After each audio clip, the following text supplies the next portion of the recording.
রূপসী মাইয়ারে তোর কলসির ভেতর কি খাঁটি গরুর দুধ বেচতে এনেছি। দে না একটু খাই, দামটা আগে চাই, আর দে না একটু খাই। দামটা আগে চাই, তোদের মতো ভিড় খাওয়াদের চেনে রেখেছি। ও রূপসী মাইয়ারে তোর কলসির ভেতর কি খাঁটি গরুর দুধ বেচতে এনেছি।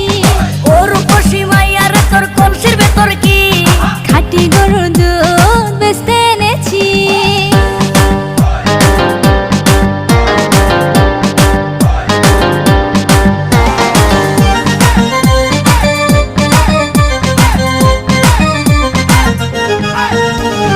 তোর দুধেতে আছে পানি, আমি কিন্তু